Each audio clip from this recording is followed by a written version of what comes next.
Welcome to HyberNation, a sleep story podcast. I'm your host, Sean. We'll get started with your story momentarily. If you enjoyed this sleep story, I'd be very grateful if you could leave a positive review and follow HyberNation on social media. Tonight's story is called Old Native American Trails. You'll safely travel back to the year 1870, where you'll meet your kind and wise Native American guide, Gray Wolf.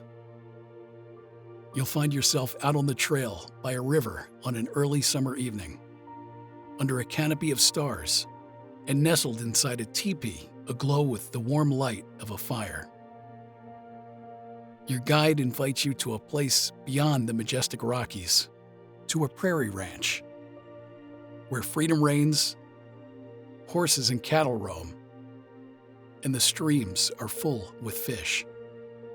You'll meet the head chief, White Calf, and his wife, and attend the Sundance ceremony. You'll witness the grass dance and learn all about the painted teepees on the vast circle camp.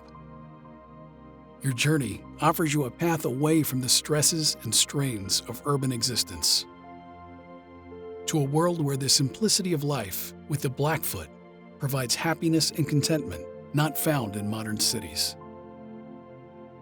Before we prepare to shed the weight of modern conventions and embrace the peace of the wilderness, let's take a moment to get settled. Take a deep breath, and let's ease into a space of calm and comfort together. No matter your day, you've made it through. Now is your time to unwind, to let go of all those little worries, and the big ones too. And now that you've started to unwind, you can begin to feel the weight lift off your shoulders, and your mind starting to calm. It's okay to take this moment for yourself, to seek out peace and stillness. Everyone deserves a break and a chance to recharge. The world can wait, and so can any thoughts. Imagine each breath you take is filling you with a positive, relaxing calmness. And every exhale is releasing any remaining stress or tension. It's melting away, leaving you calm, serene, and ready to drift into a peaceful sleep.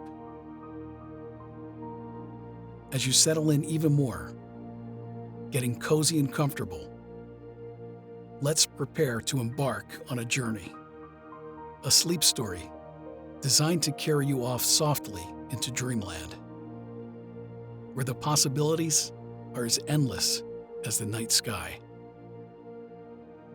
We can start your time-traveling journey now. You're about to arrive safely back in the year 1870, out on the beautiful Native American trails by the Rocky Mountains. You'll soon meet your guide, Gray Wolf. It's an evening in early summer. The stars shine bright, and your teepee glows with light from its inside fire. Your guide, a famous scout of the Blackfoot, silently weaves rope from natural fibers while you lie on your comfortable bed of robes and blankets. You can listen to the sounds from the forest, the chirping of the crickets, the last songs of the summer birds, and the vibrant chant of an ovenbird. This evening, by the lodge fire, the scout tells you about his home, to which you will soon travel. It's on the prairie beyond the Rockies. There, your scout has a ranch with many horses and cattle, where the mountains are near. Wildlife is abundant, and the streams and rivers are full of fish. he invites you to come to his country with the Blackfoot. There, you will also meet the elders. The plan of the scout accords with your own desire to get away from the stresses of everyday life and renew yourself among the mountains and wilds. Far away, your weariness from the turmoil of the city and the dreary grind of business can melt away. You can shake off the shackles of social convention and leave the worry and stress of your life behind. Instead of striving for modern spoils, like money and material things, you will go on a quest for peace and tranquility. You will stay with the scout and visit the Blackfoot to find the secrets of their lifestyle. The Blackfoot are more happy and contented in their primitive life than most people in all the great modern cities. Your guide is near middle age. He has the swarthy complexion, black hair, and high cheekbones associated with the indigenous people of North America. Your guide is liked and respected by all. His name in Blackfoot is Mingan, which means gray wolf in English. Honest and industrious, generous and kind, he is always ready to help any who come to his ranch. He stands high in the councils of the Blackfoot. Gray Wolf is a highly skilled guide in the wilderness. On him, you can depend. He knows the trails of the plains and mountains and can handle the wild horses with skill. Self-reliant in times of danger, he has the quiet manliness and courage that knows no fear. Coupled with a keen sense of humor and a wonderful knowledge of nature. Information not gained from books. He knows the ways of the forest intimately. That moss generally grows on the north side of trees, more on evergreens than on those which shed their leaves in winter. That pines are more frequently struck by lightning than birch or cottonwood. That the toughest side of a tree is to the north, because the winter winds and cold come from that direction. He knows Native American legends and traditions and stories of war and adventure. He speaks English fluently. Also, the Blackfoot, Cree, and Sioux tongues, and is familiar with all of the ancient customs and traditions. Your camp is on a small lake on the western slope of the Rocky Mountains, in the region now known as the Flathead Forest Reserve. You have a good pack outfit, a herd of 15 horses, a comfortable teepee, and plenty of food. There is nothing that you have to do, and you are free to wander. The next morning, the mists are heavy over the lake, which lay like a mirror beneath the surrounding mountains and forests. The sun is coming up red, and flashing bright shafts of light through the big trees. The shadows from their branches make odd patterns on their smooth trunks. Grass and undergrowth are wet with heavy dew, and the hanging cobwebs shine like diamonds in the sunlight. By the time you break camp and have your horses packed, the sun's rays are warm on your back. Gray Wolf leads the way through the forest, while you follow and drive the pack horses. How different they are from the horses you've seen in captivity. They had learned to think for themselves and to rustle their own food. Their leader is a crafty mare with a bell fastened to her neck. All of the herd are devotedly attached to her.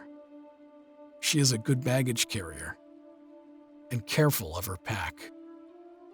She never lets it scrape or bump the trees, but she knows how to make things easy for herself. She takes the lead and keeps the other horses in order. If one of them tries to pass, she meets them with a bite or kick and put them back in their place. All of your pack are gregarious by nature. Your saddle horse is strong but gentle. He whinnies happily and seems to walk with delight alongside the others. This feeling of camaraderie holds all of your horses together on the trail and keeps them from wandering at night. It's the beginning of summer, just the time for birds and wildflowers. You see fields of basket grass with tall stalks and dense caps of cream-white flowers. Along the trail are beds of yellow adder's tongues, pink twin flowers, white lilies, and flowering dogwood. You can hear the wild cry of a loon from a lonely lake and olive-backed thrushes along the shores. In the deep forest are winter wrens, golden-crowned kinglets, and myrtle warblers. Then, for the first time, you hear the flight song of a bird as he finds his nest in some blackberry bushes close to the lake. Finally, you enter the valley of the Flathead and camp in a grove of larch and yellow pine. In that broad and fertile valley, with plenty of free sunshine, the yellow pine is a noble tree with symmetrical spire, a straight round trunk, and a slender shaft.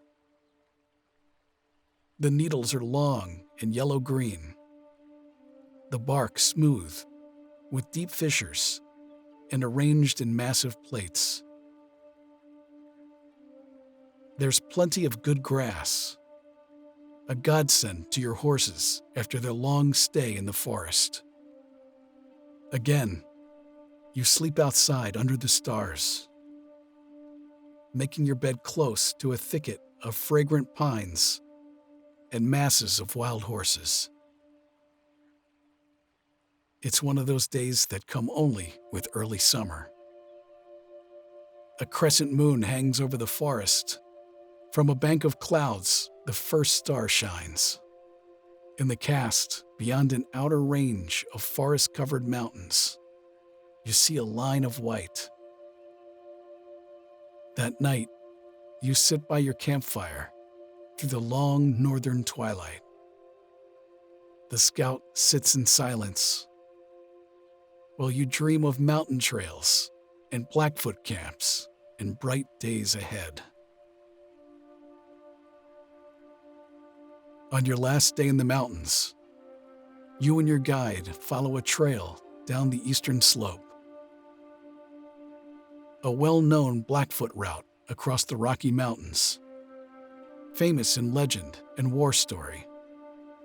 You pass through the long forest-covered valley of Cutbank River between two massive snow-covered mountain ranges and ride through the foothills with their lovely lakes and meadows, groves of aspen and thickets of willows, crossing high grass-covered ridges, closely following one another like great waves of the ocean. Finally, after another long day of travel, from the crest of a ridge about 20 miles from the foot of the mountains, you look down upon a scene you shall never forget. On a broad stretch of prairie, and on the shore of a lake, lay the tribal camp of the Blackfoot. Many hundreds of smoke-colored teepees pitched in the form of a great circle more than a mile in circumference.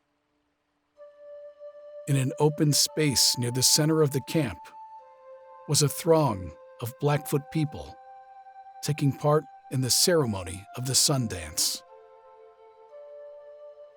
The surrounding meadows are bright with blue lupines, shooting stars, and yellow sunflowers.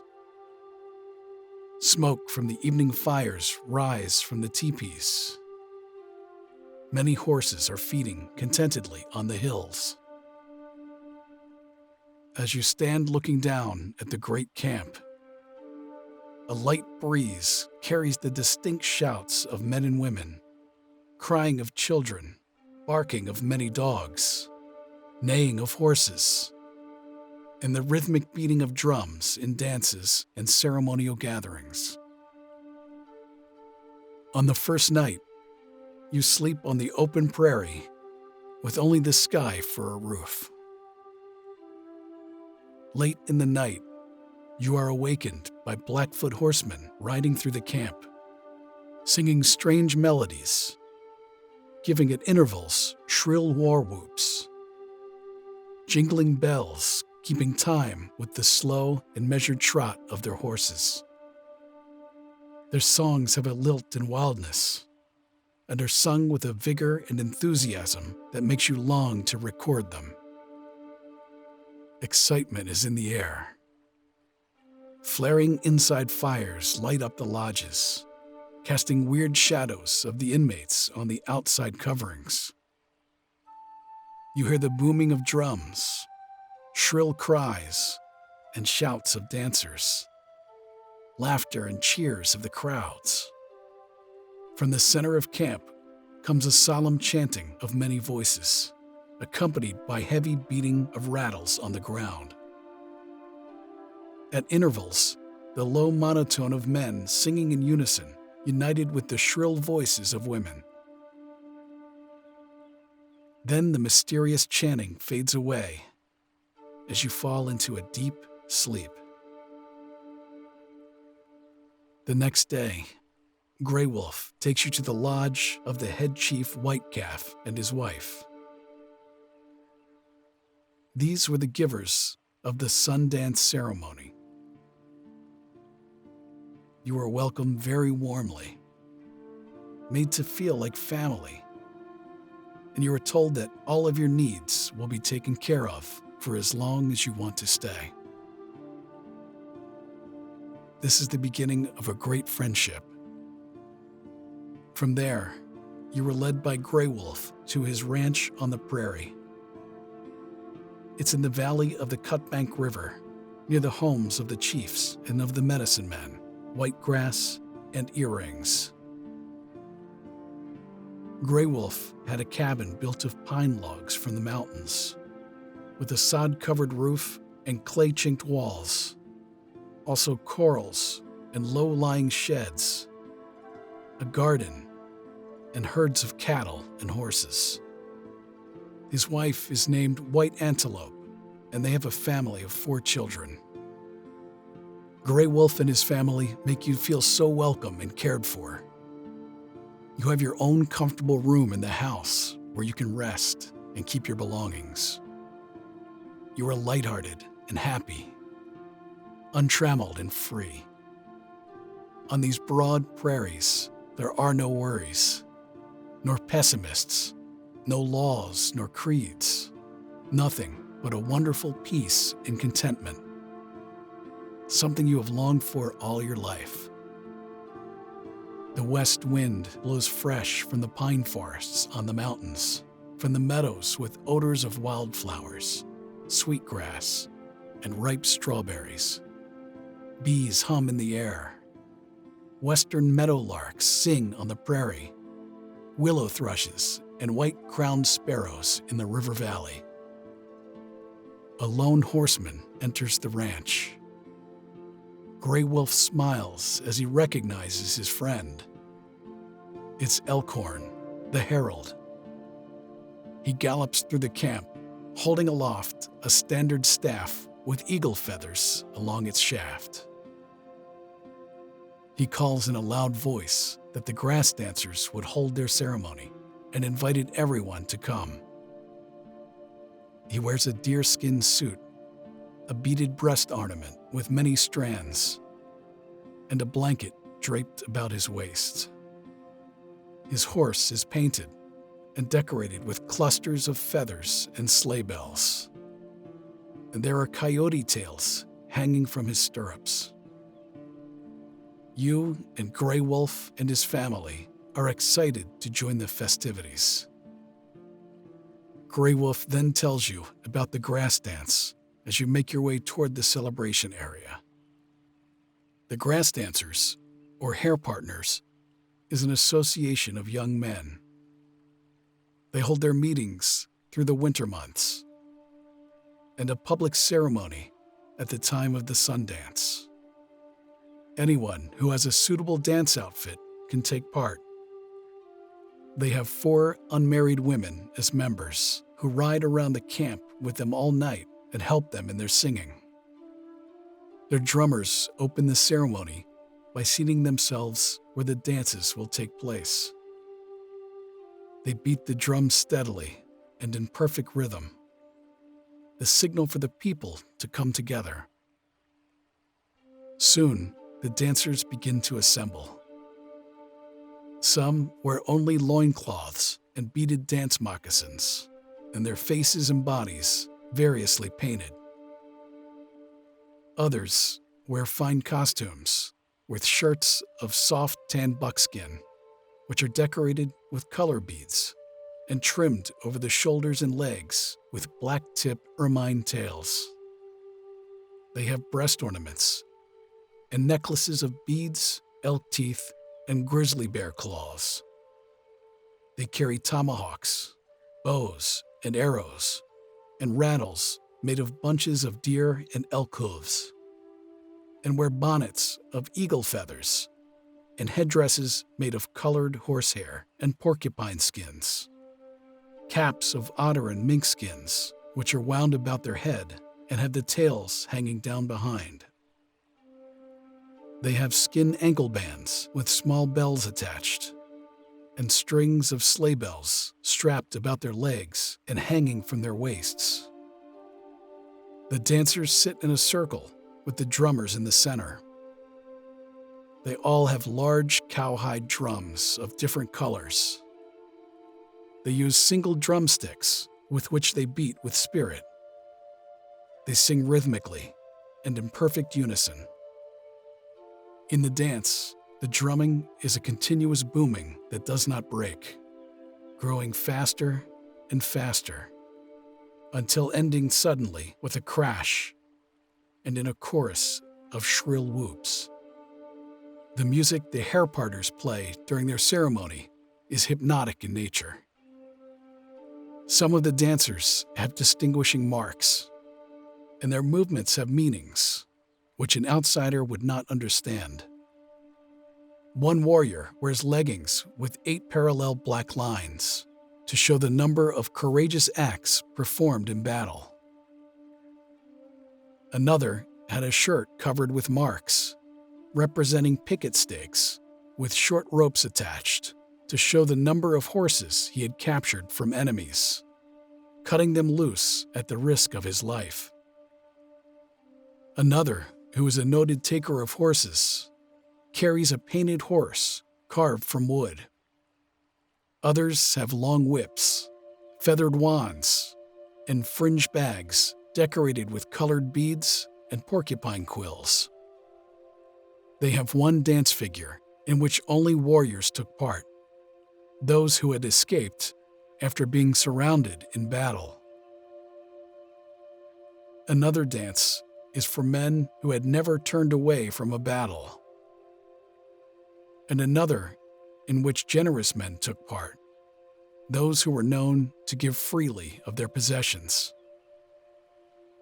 When an eagle feather fell in the dance from the bonnet of Night Gun, he did not try to recover it himself. This might bring him bad luck. He chose Bear Chief, a famous warrior, to pick it up. Then, led by Bear Chief, the dancers circled 3 times around the feather. The 4th time, Bear Chief took the feather, and after recounting 4 of his brave deeds in battle, he gave it back to the owner.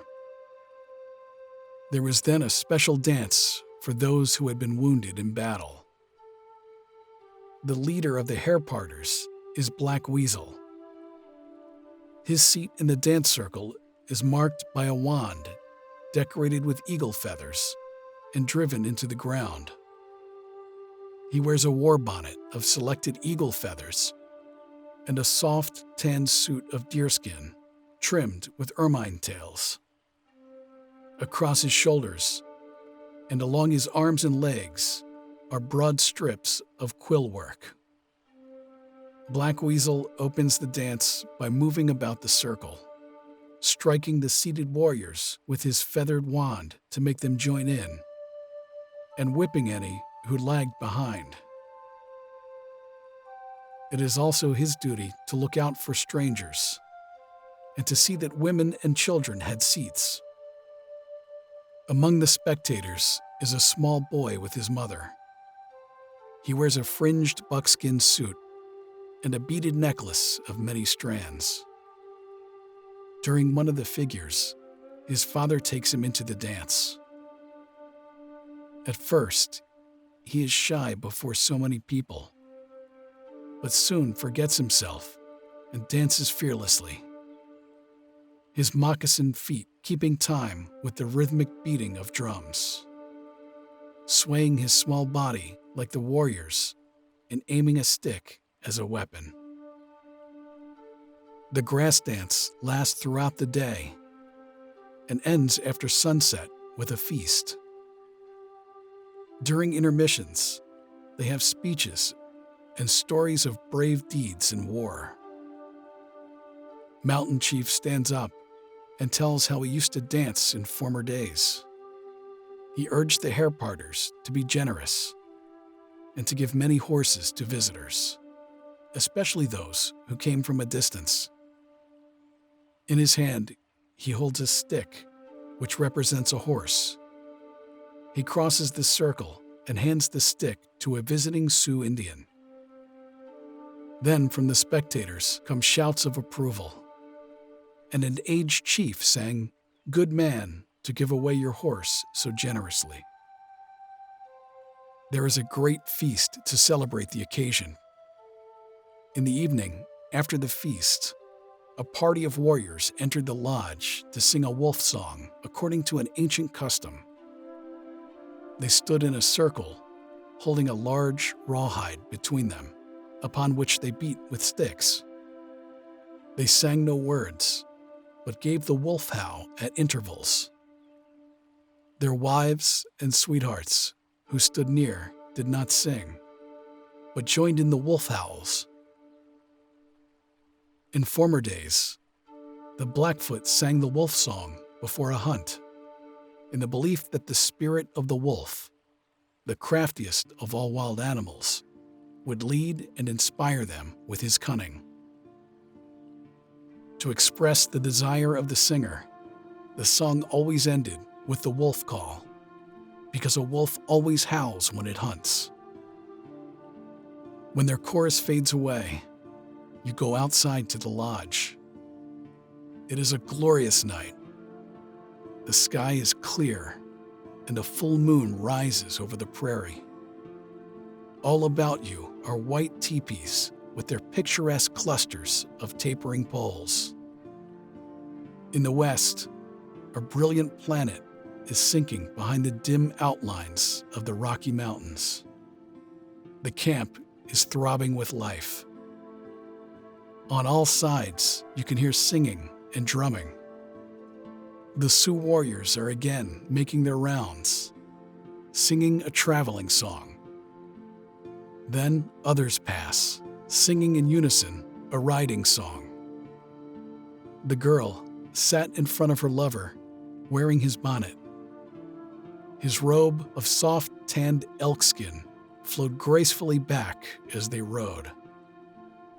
Some of the night singers are riding, mounted two on a horse, singing and marking time with clusters of sleigh bells in perfect time with the slow jog trot of their horses. It is an old custom for young people to ride all night and sing while guarding camp and protecting the horse herds. Then it became a social custom with special songs, sung in unison by different groups riding two on a horse. Gray Wolf, your guide, promises to tell you about the Great Circle Camp in the morning. It's a massive circular camp of teepees that stretch for over a mile in circumference. The artwork and colors on the teepees are fascinating, and you look forward to learning more about them.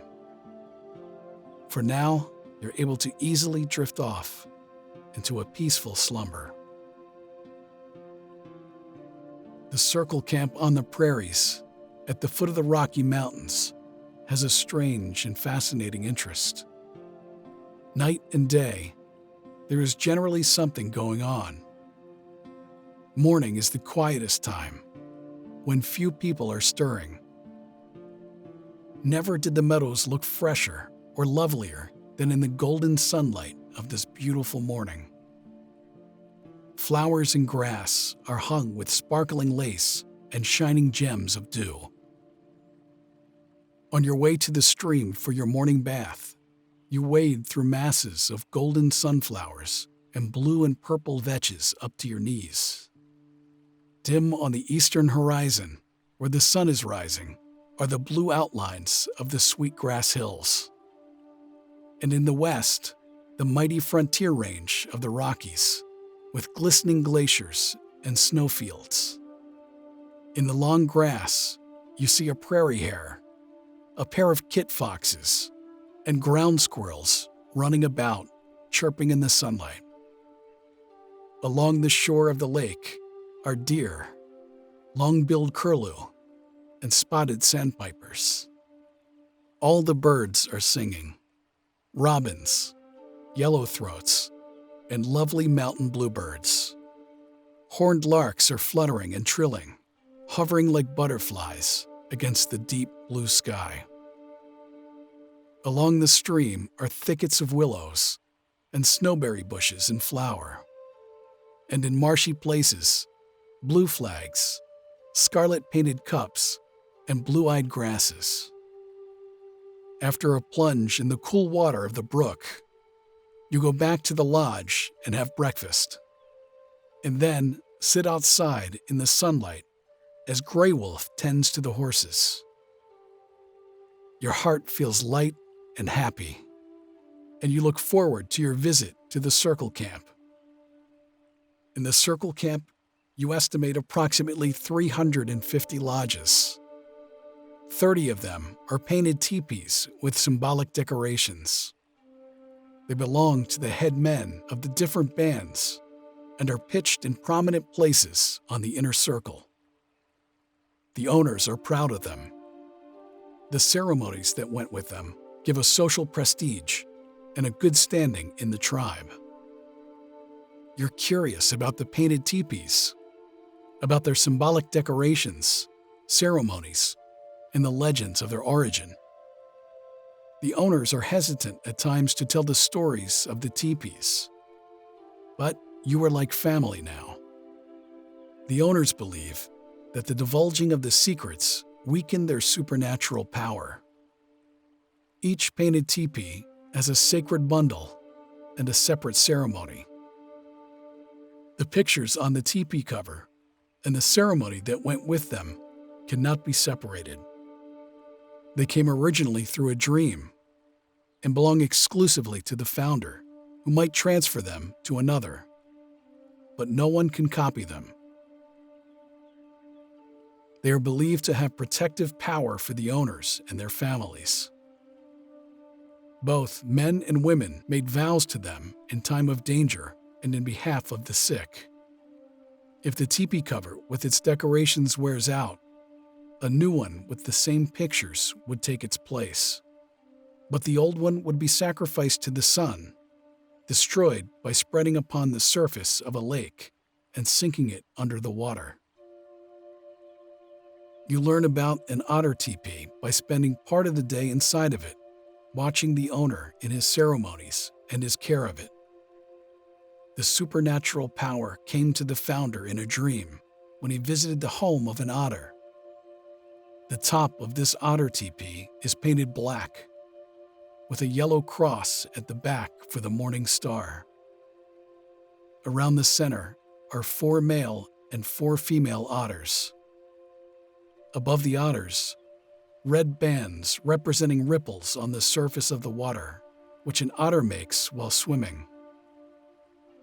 And at the bottom of the teepee, a broad red band for the earth, surmounted by triangular figures for mountains. The owner has a large otter skin, which he sometimes takes from his sacred bundle and hangs from a pole over the teepee to float in the wind like a flag. And also a drum and a number of bird and animal skins. These he keeps in a rawhide case, which hangs from a tripod outside the teepee in good weather, but are always brought inside at night or during a storm.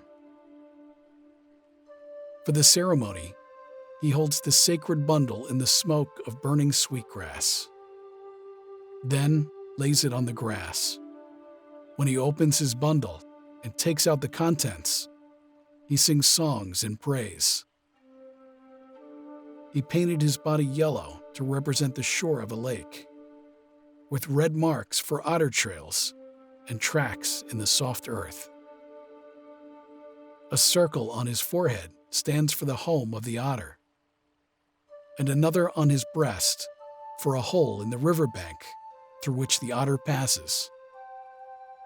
In the tribal camp, you count 5 different otter teepees, also 2 crow teepees, 2 eagle, and 1 of each of the snake, water animal, big rock, deer, elk, mountain sheep, antelope, horse, rainbow, thunder, snow, pine tree, bear, and buffalo head, beside many others.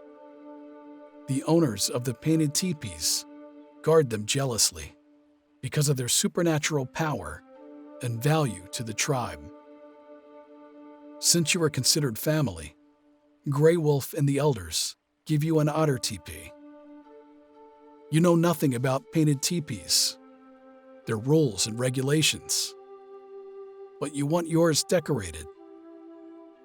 So Gray Wolf introduces you to Whitegrass, who has a reputation as an artist and is willing to help you with your artwork. He proposes that you use the pine tree, saying he could paint that design because he had dreamed it himself while sleeping under a pine tree in the mountains. So Whitegrass paints your lodge and makes it into the pine tree teepee. It has a black top for the night sky, the morning star in blue, also the constellation of the Great Bear on both sides. At the bottom is a red band for the earth, on which were white discs for fallen stars, triangular projections for mountains, and a yellow pine cone at the back to symbolize the pine tree. On the north side of your lodge is the picture of a fight, which Whitegrass had with a band of 5 grizzly bears in the Rocky Mountains. A mother bear with 2 large cubs and 2 other grizzlies. 2 of the most prominent teepees on the inner circle are the yellow buffalo and black buffalo, the oldest of all the painted teepees. And they are believed to have the greatest supernatural power. Their bundles and the secrets of their ceremonies have been handed down through many years. Their founders are 2 warriors who once looked down into a river and saw 2 lodges with decorations.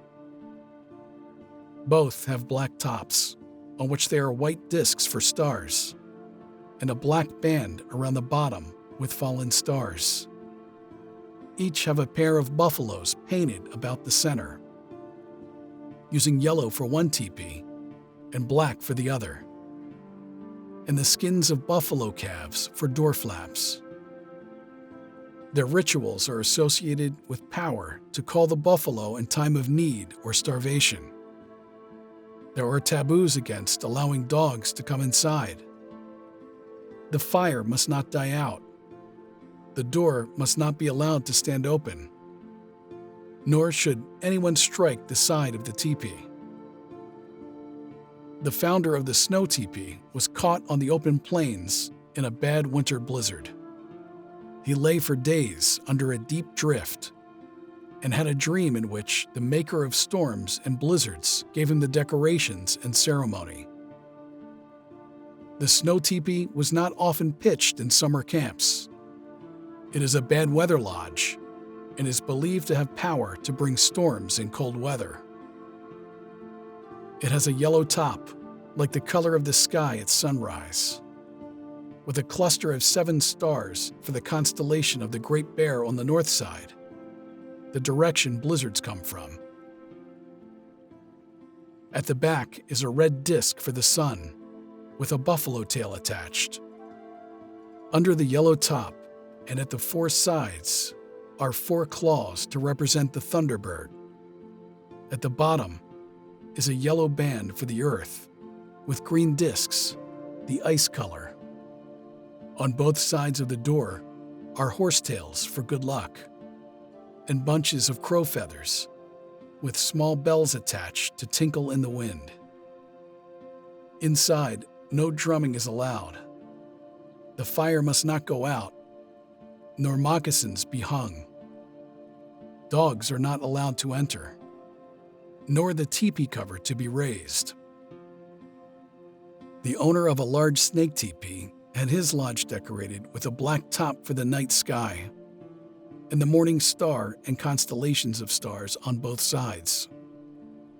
2 large serpents are painted around the middle, with the male serpent on the south side and the female on the north. Above the snakes are 4 red bands for their trails and their den at the back of the teepee. The crow teepee has a broad red band around its center, with a procession of crows holding pieces of meat in their bills. A buffalo head is painted over the door. At the back is a row of buffalo tails, and at the top, a cross for the moth, the sleep-bringer, a symbol that the teepee had come to the owner in a dream.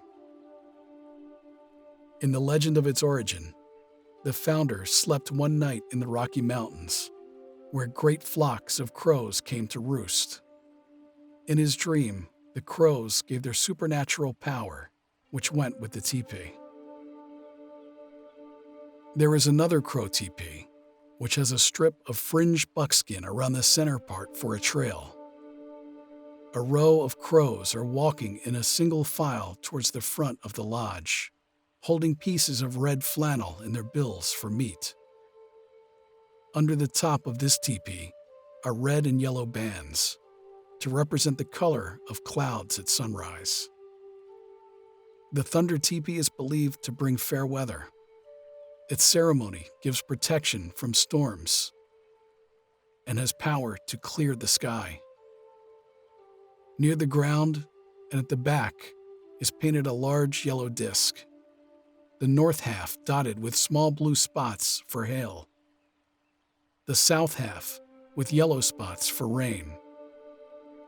Near the top of this disk, the thunderbird is represented with outstretched wings and flashes of lightning coming from its beak. At the time of the first thunder in the spring, a ceremony and feast were given. The rainbow teepee has a red band at the bottom, surmounted by figures representing heads of enemies. At the back is a figure for the founder of the teepee, with a pipe in one hand and a shield in the other, which he holds as an offering to the sun. The rainbow is represented by two curved lines in the form of an arch, and a red band for the color of the clouds at sunrise. The beaver teepee has a beaver painted at the top, with its chief organs in different colors: the kidneys, liver, brain, and lifeline. Under the black top, with the groups of star constellations, are 4 bands to represent beaver trails. The ceremony was given at the end of winter, the time beavers are accustomed to leave their winter dens. The big striped teepee has a broad red band around the center. Its founder says it had been given to him by both the beaver and the otter. On the red band are figures of 6 otters going towards their home in the riverbank. Their den is painted in red over the door. Inside this teepee is a string of buffalo hooves, which rattle whenever anyone enters. The water monster teepee comes from the sun.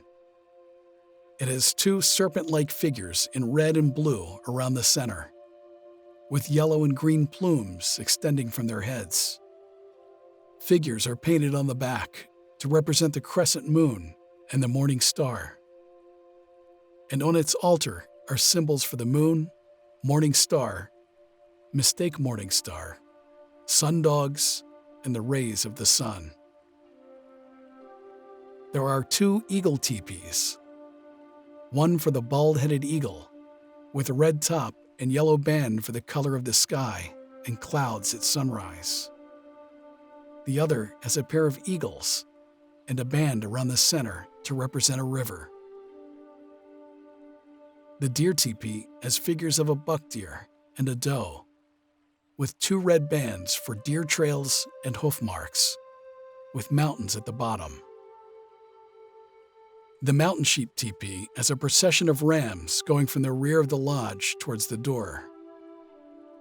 At the bottom are triangular figures for the mountains, and under the blacktop, 4 red bands for mountain sheep trails.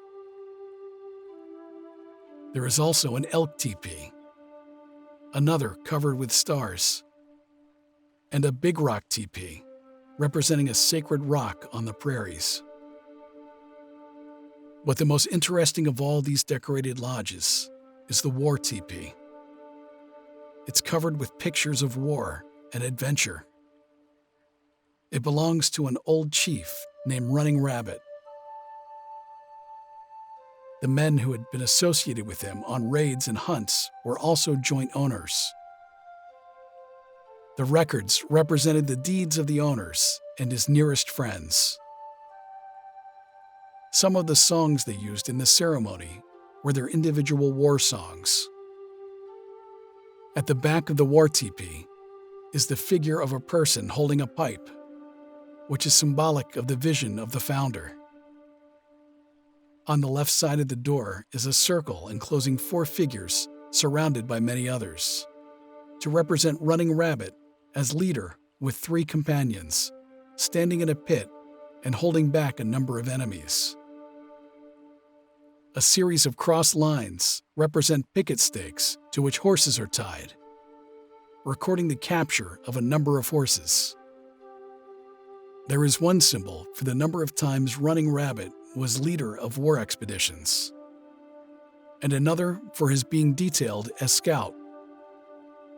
The sign for scout is a curved line to represent the wanting warriors, and a zigzag line going off to show his irregular course while scouting, in order to hide the position of his followers from the enemy.